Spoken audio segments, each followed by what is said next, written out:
Mesdames et messieurs, bonjour et bienvenue dans votre émission L'Entretien. Aujourd'hui, dans ce nouveau numéro, nous allons parler sur la participation de la femme congolaise dans l'environnement politique. Sur ces plateaux, nous avons un invité.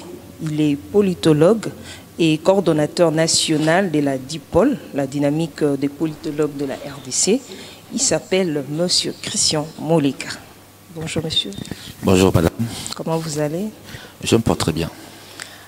Dites quelque chose, si vous résumez dynamique de politologue de la RDC. En très peu de mots, je dirais la DIPOL, c'est un réseau national des politologues du Congo, créé depuis le 30 juin 2012. Nous sommes implantés dans 22 de 26 provinces. Et nous avons pour mission de réseauter les politologues, d'améliorer la gouvernance par notre métier et de valoriser le rôle social du politologue. Voilà, dans le sujet d'aujourd'hui, nous parlons de la femme congolaise. C'est quoi la participation ou l'engagement politique de la femme? Merci pour l'opportunité. En fait, lorsqu'on parle de l'engagement politique de manière générale, nous parlons, je dirais, du rôle que est censé jouer le citoyen, donc la femme, dans la création de l'action politique ou l'action publique. Parce qu'on est en démocratie et on a toujours dit que la démocratie, c'est un système du peuple pour le peuple et par le peuple. Ça veut dire que l'émanation du pouvoir politique provient du citoyen qui en est le souverain primaire. Et donc la femme étant une partie, une composante du souverain primaire, d'ailleurs la composante la plus importante, parce que par exemple chez nous on a 58% des femmes. Lorsqu'on parle de le choix des décideurs, de formation des décideurs, de la constitution du pouvoir politique, ceux qui participent à créer cet environnement politique, ce sont les hommes et les femmes. Et donc lorsqu'on parle de la participation de la femme, on est en train de revenir sur les différentes formes des participations, c'est une tautologie ou d'expression de l'exercice souverain de la femme dans la formation du politique. Si vous deviez faire l'analyse sur l'environnement politique actuel, que diriez-vous par rapport à la femme? Je dirais que dans l'état moderne, le rôle de la femme est en train d'avancer, même si ça avance à petits pas, mais nous sommes en train d'avancer.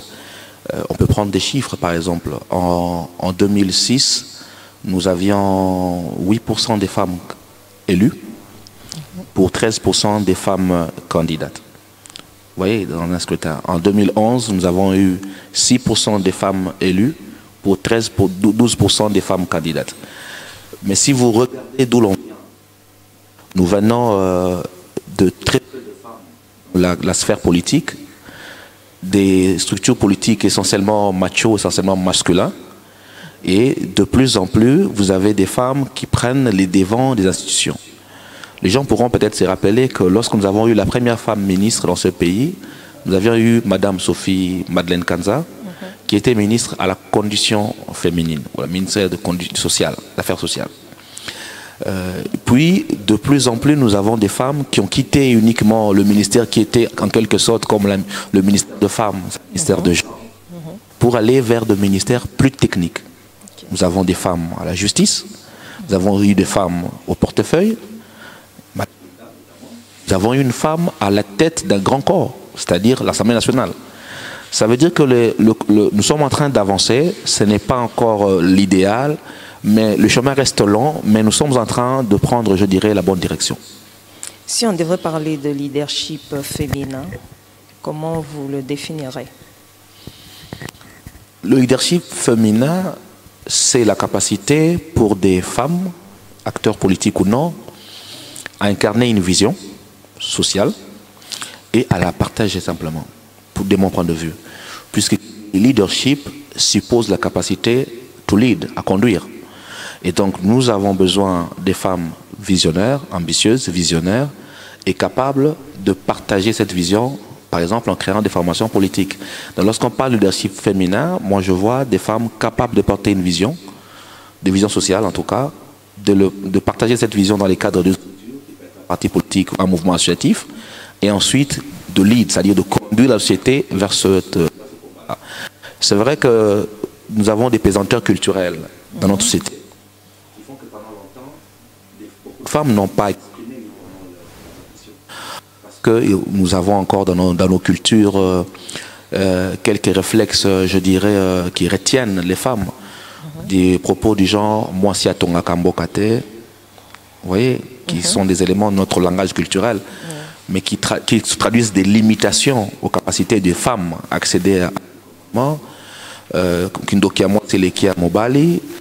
Nous avons dans notre lexique traditionnel des éléments, des langages qui dissuadent certaines femmes.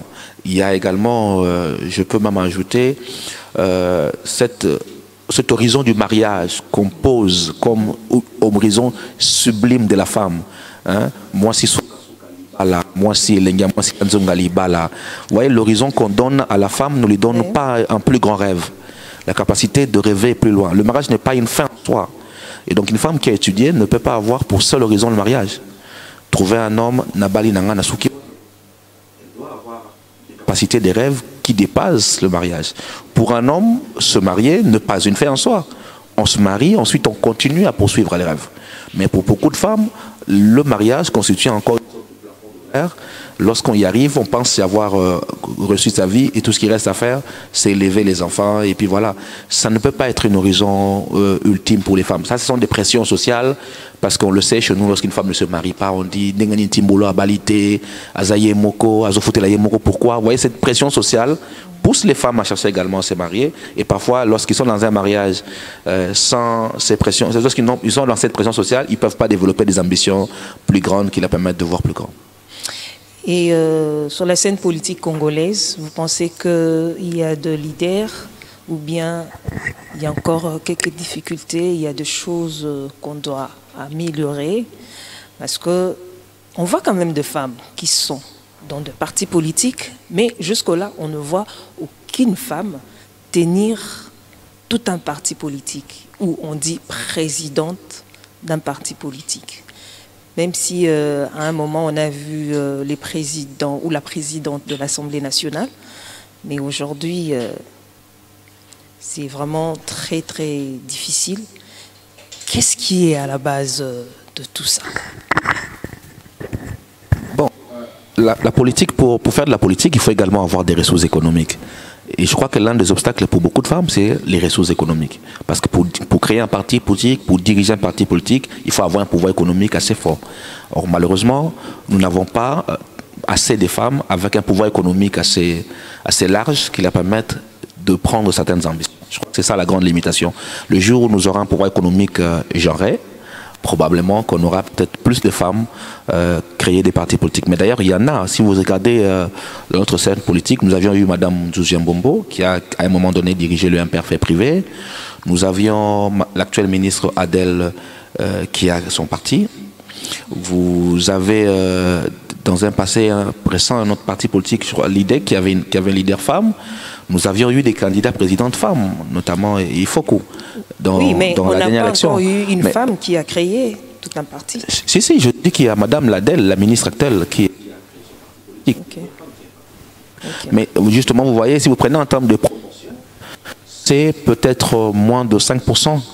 C'est pourquoi moins d'1%. C'est-à-dire que nous n'avons pas encore suffisamment de femmes qui, à la fois, qui disposent également des capacités économiques pour répondre à l'exigence de ce combat-là. Donc il y a, oui, les pesanteurs culturels, mais il y a également les contraintes économiques qui font que beaucoup de femmes ne disposent pas des ressources autant que les hommes pour créer et diriger des partis politiques. Dans le monde où ça fonctionne au Congo, on le sait, les partis politiques au Congo ne fonctionnent pas sur base des contributions. Ça fonctionne sur les capacités du leader, autorité morale, de mobiliser les ressources pour porter ses propres ambitions. Et malheureusement, on a très peu de femmes qui sont en elle-même les capacités de porter les ressources économiques et porter ensuite les propres ambitions. Si on devrait parler de la place de la femme dans la société congolaise, que diriez-vous? Je dirais que la femme a une place de choix, et pas que dans l'État moderne. Si vous retournez dans notre tradition, ce qu'on peut appeler l'État proto-étatique, vous avez des femmes qui ont joué des rôles sociaux assez importants. Moi, je suis de ce qu'on appelle des patriarcats. Chez nous, au patriarcat, la puissance, c'est ma tante, qu'on appelle d'ailleurs Tata Moissi. Okay. Vous voyez, l'expression même Tata Moissi veut dire que ma tante, c'est mon père. Et c'est elle qui a de l'ascendant sur nous. À la différence de ce thème matriarcal. Ça veut dire que même traditionnellement, la femme a toujours une place de choix dans la famille, dans l'organisation de l'éducation des enfants, dans la transmission des valeurs. Parce que celui qui socialement transmet les valeurs aux enfants, c'est la mère ou c'est la grand-mère. Très rarement le père africain qui est pris comme autocrate et qui n'est pas très proche des enfants, excepté dans quelques cultures. Donc c'est la femme qui a ce rôle de transmission de valeurs. C'est pour ça d'ailleurs que nous répétons d'ailleurs à souhait qu'éduquer une femme, c'est éduquer une nation. Parce que c'est elle qui transmet les valeurs. Une femme qui a éduqué, éduquera mieux les enfants parce que c'est elle qui passe le clair de temps avec les enfants. Alors que nous les hommes, généralement, nous sommes derrière. Vous voyez, il y a cette place de choix que la femme occupe dans la vie sociale, mais qui n'équivaut pas forcément à la place qu'elle occupe dans le champ politique. Ça, c'est un nouveau champ avec un nouveau rapport de force politique. Et il faut que les femmes travaillent pour occuper également une place importante dans ce nouveau champ politique. Au fait, aujourd'hui, on a plusieurs partis politiques qui sont plus dirigés par les hommes. Les femmes sont là juste pour assister, soit lorsqu'il s'agit de mobiliser, sensibiliser la population. Est-ce que c'est un problème social? C'est un problème, oui, social, parce que la colonisation a déformé beaucoup de choses. L'entrée du salariat a modifié les rapports que nous avions de la société. Si vous prenez une société traditionnelle, vous n'avez pas une femme qui reste à la maison et un homme qui va travailler. Si vous rentrez encore dans nos villages, vous avez des tâches pour les femmes.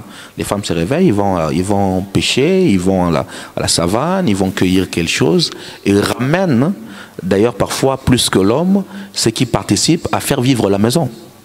Mais dans la société coloniale, basée sur le salariat et la force productive, on a modifié le rapport social en faisant de l'homme le seul qui sort travailler pour amener le salaire et la femme qui reste à la maison, qui attend le salaire, qui garde les enfants. Et donc socialement, sociologiquement, au fil des années, nous sommes des citoyens qui ont été modifiés parce que dans notre conception du rôle de la femme stéréotypée, pour beaucoup, pour certains, la femme reste à la maison, c'est l'homme qui va travailler. Voyez-vous, dans cette configuration-là, il est très peu probable que nous trouvions des femmes dans des métiers considérés d'ailleurs comme des métiers d'hommes dans certains moments. Aujourd'hui, il y a des stéréotypes qui changent, il y a les rôles sociaux qui changent, mais jusqu'à récemment, la politique était en quelque sorte une sorte de métier d'homme, réservé aux hommes. Et c'est aujourd'hui que nous sommes en train de casser ces codes et ces rôles sociaux stéréotypés pour ouvrir le champ à plus d'inclusion, c'est-à-dire plus de femmes, plus de jeunes. Vous voyez? Donc il y a ce regard social qui s'inscrit dans la durée, qu'il faut changer. Il y a cette limitation que nous avions, d'ailleurs c'est récemment que le code de la famille a été modifié, où pour que la femme travaille, elle devait demander la permission de son mari, qui devait écrire une autorisation maritale pour permettre à la femme de travailler. C'est en 2015, c'est-à-dire à peine 7 ans, 8 ans d'ailleurs, qu'on a modifié le code. Mais la loi peut évoluer très vite. Les schèmes mentaux ou les représentations mentales évoluent très lentement, pas forcément au rythme de la loi. Nous avons modernisé notre arsenal juridique, mais ce sont des lois, mais les structures mentales, les manières de penser, la religion parfois, et la tradition peuvent remettre en question les progressions que les lois ont données. Si dans la tradition ou si dans les religions, on donne à une femme un rôle régressif en disant que la femme ne peut pas passer devant, que la femme ne peut pas tenir parole devant les gens. Vous voyez, nous participons à réduire les capacités de leadership de la femme en société. Et c'est tout ça qu'il faut prendre en compte pour justifier en quelque sorte les limites. Ensuite, il faut que les femmes développent plus d'ambition. Moi, j'ai fait les sciences politiques.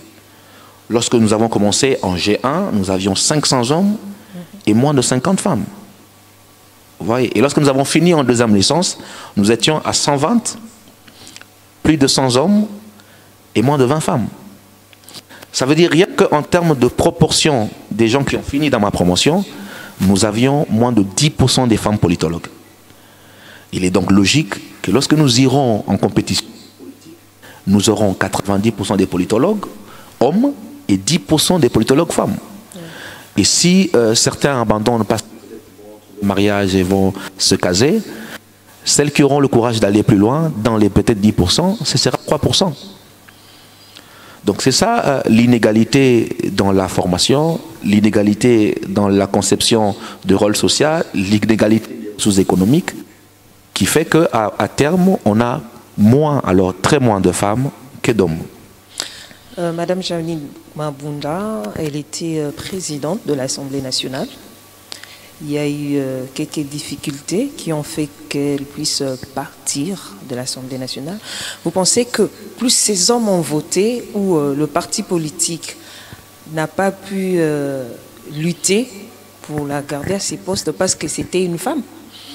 Bon, je crois que les enjeux étaient plus politiques que des enjeux de genre.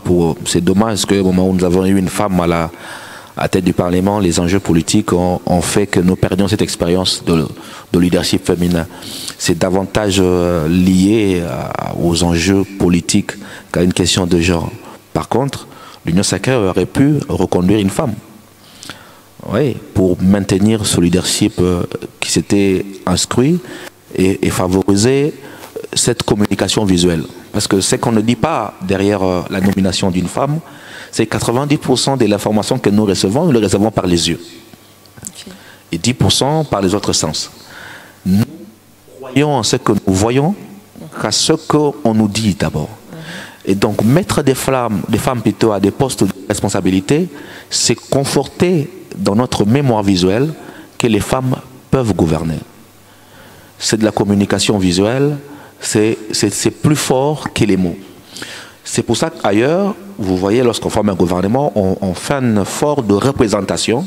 On a les Noirs, on a les Blancs, on a les femmes, on a toutes les catégories représentées, pour que les citoyens qui regardent s'identifient au gouvernement et par le fait de cette visualisation, construisent d'autres repères de société. Ça veut dire des femmes qui peuvent être à la maison qui disent « je peux devenir comme Mabunda ». Rien que par le fait que cette femme, cette fille, a vu une femme gouverner. Donc on crée des égéries, on crée des repères, des balises qui permettent à la société de créer de nouvelles visualisations. Bon, on l'a cassé, fort malheureusement. J'espère que c'est d'autres occasions vont revenir pour construire de telles perceptions qui permettent de manière visuelle aux gens de percevoir et d'intérioriser ces nouveaux rôles sociaux de la femme. Sans qu'on les mette en avant, on peut beau parler, ça ne changera pas grand-chose. La RDC a adopté beaucoup de lois, mais malheureusement, la mise en œuvre de ces lois pour justifier même la parité au niveau des institutions est toujours difficile à l'application. Il pose toujours problème. C'est dû à quoi exactement? Mais c'est parce je dirais qu'il y a deux problèmes. Le premier, c'est que, est-ce que ces lois, nous l'adoptons parce que ce sont des convictions que nous partageons ou parce qu'il s'agit des exigences des partenaires?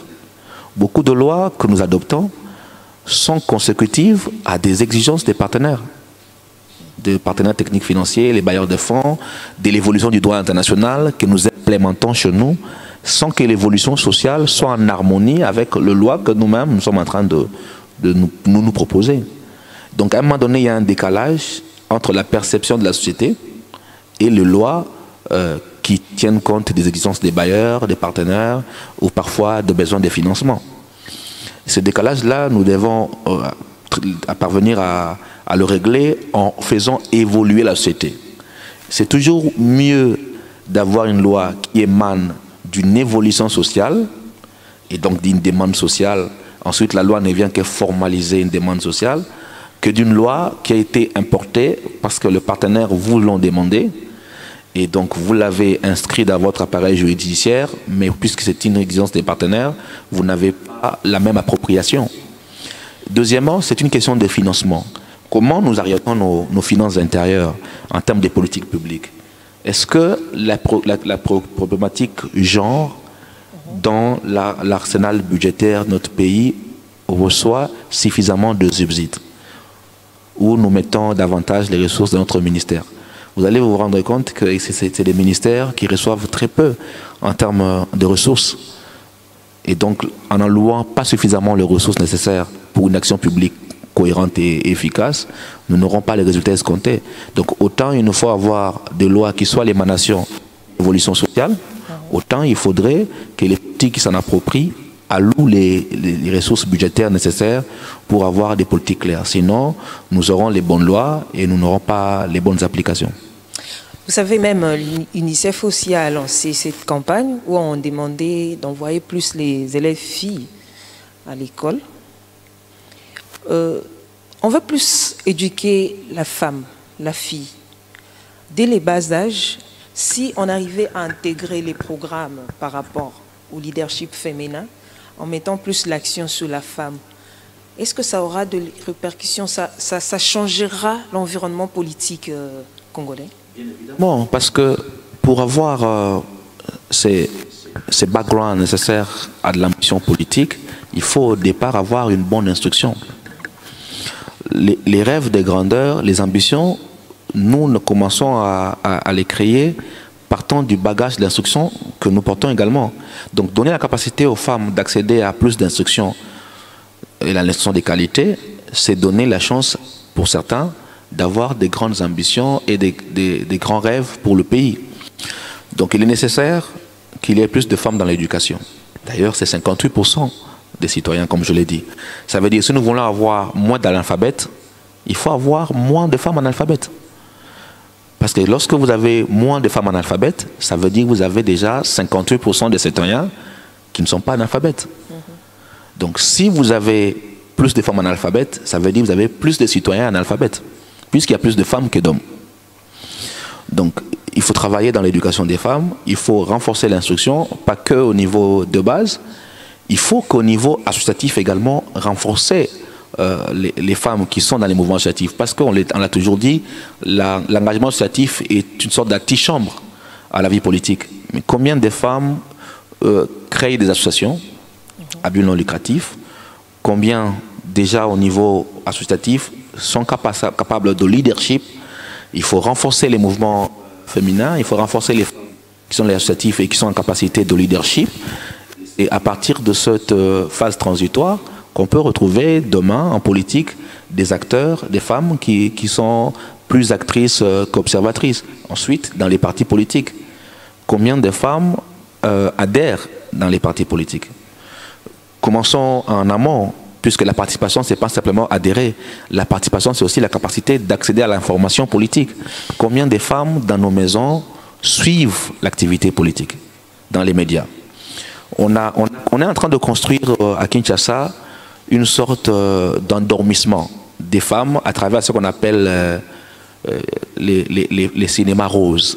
Okay. Vous voyez, tous ces films romantiques, on ne parle que de l'amour du matin au soir, que nous aimons beaucoup, à suivre du matin au soir. Les novellas, comme ça on les appelle. Mais c'est un cinéma romantique qui prend le gros du temps télévisé de beaucoup de femmes, ne participe pas à construire une participation active de la femme. Combien de femmes suivent à 20 h le journal, l'actualité politique à la radio, pour construire leur sens critique, ensuite améliorer leur participation politique? Ce sont des bases comme ça qu'il faut partir. Il faut des émissions politiques pédagogiques dédiées à la femme, ou qui mettent la femme au milieu, et réduire dans son temps de télé, non pas réduire, mais influencer pour que dans son temps de télé, elle crée un moment de participation par l'information. Et c'est lorsque vous avez une femme qui participe à l'information, par l'accès à l'information, cette femme peut demain militer dans un parti politique comme adhérent. Ensuite, lorsqu'elle adhère, il ne faut pas qu'elle vienne faire le rang. Il faut qu'elle ait de l'ambition de diriger. On a déjà Mme F. Bazaïba, secrétaire générale d'une grande formation politique. Mais il faut que nous ayons plus d'F. Bazaïba. Il faut que nous ayons plus d'Ange Lukiana. Il faut qu'on ait plus de Thérèse Pakassa, ou comme dans le Palo, où il y avait, à un moment donné, son nom va venir. Il faut que nous ayons plus de femmes engagées comme ça, capables de prendre le leadership à l'intérieur des partis politiques. Parce que c'est à l'intérieur des partis politiques que nous avons les femmes qui vont comme ministres, les femmes qui vont comme ADG ou qui vont comme députés candidats demain. Donc si les femmes arrivent à construire un leadership dans la gouvernance interne du parti, eh ben, ils auront participé à construire demain leur participation dans la sphère publique, notamment en termes de mandataires, soit comme représentants élus ou représentants nommés. Je crois que c'est ce travail qu'il faut mener, d'améliorer la participation de la femme, mais pas que au niveau des partis politiques, déjà au niveau de l'accès à l'information. Est-ce que la parité politique existe en RDC? La loi prévoit cette parité-là, graduellement d'ailleurs, puisqu'on parlait des 30%, mais entre l'idéal de la loi et la pratique, il y a encore un léger écart, il faut travailler. La parité, moi je suis pour la parité. La parité ne devait pas être des quotas, puisque la politique devait être un cercle de méritocratie. Donc il faut plus de femmes méritocratiques dans l'espace public, et qu'à ces femmes méritocratiques soient réservés des lieux d'expression pour construire ce que j'appelle cette visualisation qui permet de changer le regard social. Mais c'est d'abord un combat de femmes elles-mêmes. Aux États-Unis, la phrase utilisée, c'est le plafond de verre. Hein, Hillary Clinton a utilisé. Nous avons créé un nouveau plafond de verre. Quel est le plafond de verre pour les femmes congolaises? Quel est l'objectif sur lequel les leaderships féminins, avec des hommes genrés ou ce masculin positif, travaillent pour pousser les femmes? Si les femmes travaillent sur des ambitions programmées, objectif 30% des femmes au Parlement à l'horizon 2030, et ensuite un travail de réseau est fait, ça veut dire nous avons plus de femmes citoyens. Mais pourquoi les femmes ne votent pas les femmes, puisque les femmes sont majoritaires? Oui, si les femmes qui sont citoyens majoritaires votaient les femmes candidates, on n'aurait pas 6% des femmes élues, on n'aurait pas 8% en 2006, on aurait plus de femmes. Mais est-ce que les femmes votent femmes? Est-ce que les femmes votent femmes? Est-ce que c'est parce que les femmes n'ont pas les ressources économiques? On va revenir sur la problématique des ressources économiques. Parce que la question politique chez nous, quand tu vas comme candidat, les gens entendent on est toliété. Or, quand une femme comme candidate, malgré ses ambitions, n'a pas les ressources économiques nécessaires, elle part avec un handicap sérieux. Donc, il y a ce travail qu'il faut faire de ressources économiques, mais il y a essentiellement ce travail d'accès à l'information qui, de mon point de vue, est très important. Et ça passe par un travail d'éducation. Vous, les médias, vous pouvez participer à construire, il y a aujourd'hui une radio de la femme, à construire cette participation de la femme à l'information, ensuite dans les partis politiques. Quand vous observez tous les partis politiques qu'on a aujourd'hui, tout le monde mise sur 2023, les élections de 2023. Et si une femme s'est présentée comme candidate, elle aura de la chance. À quelle échéance? Si elle veut candidat président de la République, c'est pas mauvais. Mais comme je vous l'ai dit, les ressources économiques. Parce que pour battre campagne comme candidat président dans un pays comme le Congo, vous ne devez pas ne pas avoir moins de 10 millions de dollars. Et ça, c'est vraiment le minima. C'est pourquoi je dis qu'il faut construire cette ressource économique-là de la femme. Il faut construire cet appareil politique de la femme. Il faut construire cette ambition de la femme. Une femme ambitieuse qui veut être présidente de la République travaillera sur la construction de sa force économique. Elle travaillera sur ses propres ambitions à court, moyen, long terme. Elle travaillera sur l'appareil qui portera son ambition. Et donc elle créera un parti politique qu'elle implantera dans le pays. Elle travaillera peut-être sur l'échéance de 2 ou 3 mandats pour s'inscrire dans la durée. Mais c'est d'abord l'ambition de la femme qui doit exister. Ensuite, tout le reste qui devraient également suivre, notamment les ressources économiques. Mais au niveau de la députation, il y a des femmes qui sont élues. Malgré les difficultés économiques. Et les difficultés, avec des ressources économiques très limitées, des femmes qui sont élues. Mais ces femmes qui sont élues, est-ce que vous pouvez mesurer l'action au niveau du Parlement? Je ne vais pas être macho, parce qu'on peut en dire autant des hommes.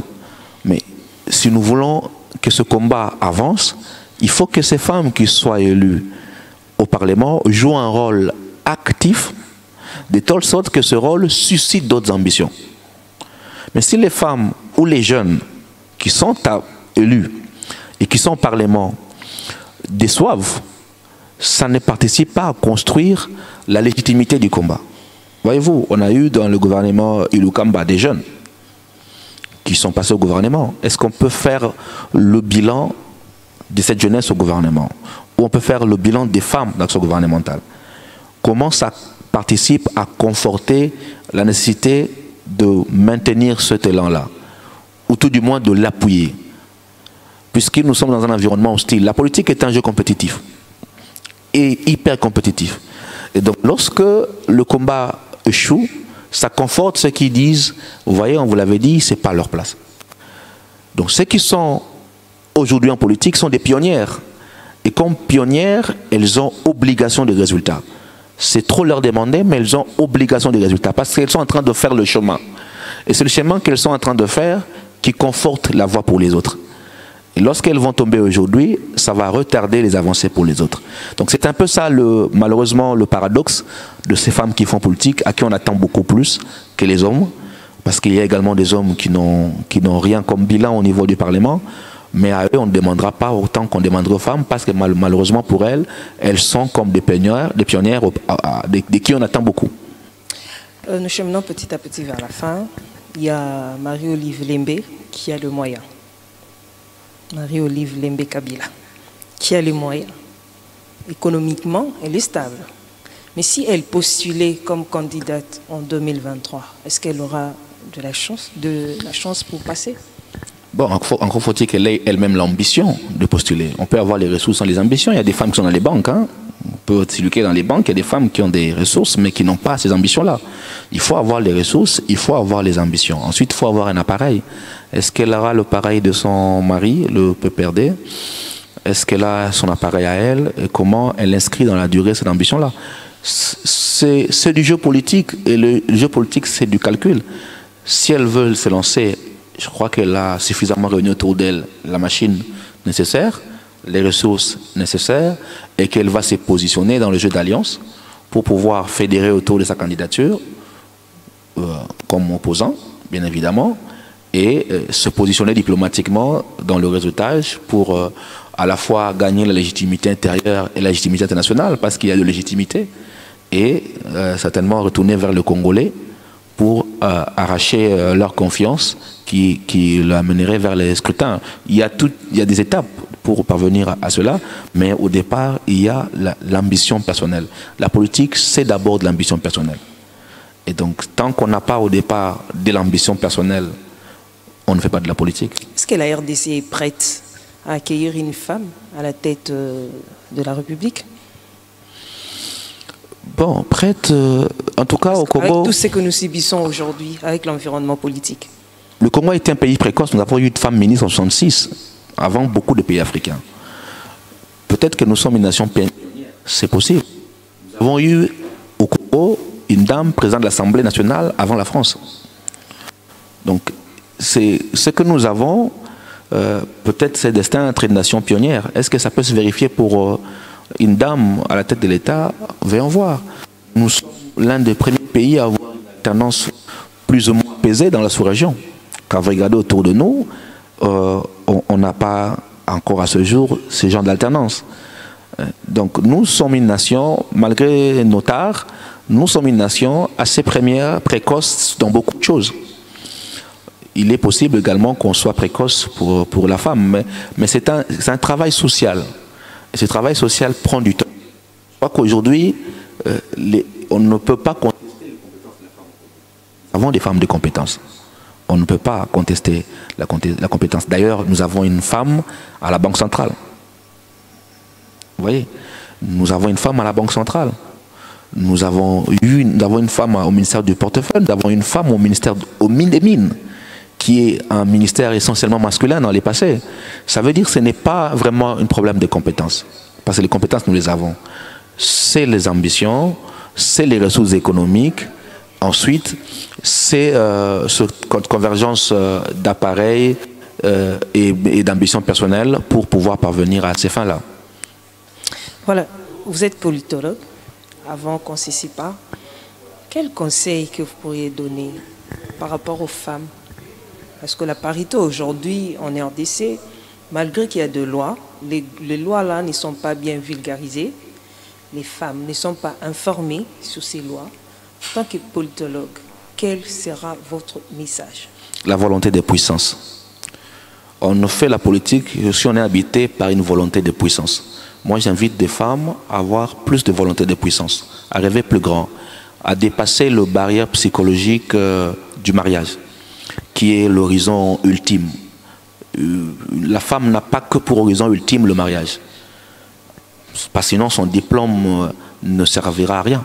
Pourquoi on fait 6 ans, 5 ans d'université pour finir, il y a un ami à moi qui aimait bien licencié en état foufou. Voilà, c'est une image pour dire ce diplôme, ça vous sert à quoi? Ça ne sert pas à aller uniquement faire un état foufou. Vous avez étudié parce que vous avez des compétences sociales et vous êtes capable d'aller plus loin. Nous avons besoin que des femmes rêvent plus grand, que des femmes développent plus d'ambition, plus de conviction et bien évidemment des ressources économiques. Donc il faut que les femmes accèdent aux ressources économiques. Là on parlera d'entrepreneuriat, là on parlera d'accès des crédits, on parlera d'emploi et de financement des PME. Il faut que cette approche genrée ne se limite pas à la politique. Il faut également soutenir l'émergence d'une force économique féminine. Nous avons des femmes travailleuses. Lorsque vous allez dans nos corporations, les vendeuses de pain, les vendeuses de légumes, c'est des femmes. Si vous allez dans nos marchés, 90% des vendeurs dans les marchés, c'est des femmes. C'est-à-dire la force économique, elle est féminine chez nous en principe, mais elle est informelle. Comment on fait pour sortir cette femme de l'informel, pour faire d'elle un pouvoir économique assez fort? C'est lorsqu'elle pourra devenir un pouvoir économique assez fort qu'elle pourra prétendre à être un pouvoir politique assez fort. Mais tant qu'on n'aura pas ce pouvoir économique au féminin, on aura très peu de femmes dans la sphère politique. Mais comment font les hommes pour sortir de ces difficultés socio-économiques? Parce qu'aujourd'hui, ils sont là, ils dirigent. Où Oui. y trouvent-ils le moyen que la femme ne peut pas trouver? Mais déjà, comme je l'ai dit, ça commence par les ambitions. Ça veut dire on peut avoir les ambitions. Les hommes qui vont en politique, faisons simple, chez nous, la politique, ça sert à accéder aux ressources. Les gens qui y vont savent, parce que c'est par l'État qu'on accède aux ressources publiques, soit en devenant mandataire, soit en devenant ministre. Et donc, ils mettent leur ambition au service de l'accès aux ressources publiques, ensuite s'organiser pour asseoir leurs propres ambitions. Donc, il faut que les femmes développent des ambitions pour accéder dans la sphère publique, même si c'est malsain de le dire, mais ça demeure pour nous le lieu où les gens accèdent aux ressources, et à partir de là, portent d'autres ambitions. Donc c'est de l'ambition au départ, c'est de la conviction. Et plus de femmes auront des convictions d'accéder, c'est-à-dire le jour où nous aurons un gouvernement avec 50% des femmes, avec des femmes chefs des partis, avec des femmes, plus de 6% des femmes au Parlement, on sera à 10, à 15, à 20%, eh bien vous verrez que nous aurons plus de femmes chefs des partis politiques. Et d'ailleurs vous verrez chez nous, la majeure partie des chefs des partis politiques ont été ministres ou sont ministres. Ça veut dire les femmes ministres peuvent également créer leur formation politique si elles ont les ambitions d'aller plus loin. Monsieur Christian, merci. C'est moi qui vous remercie. Voilà, c'est la fin de notre entretien d'aujourd'hui. On se donne rendez-vous pour le prochain numéro. Au revoir.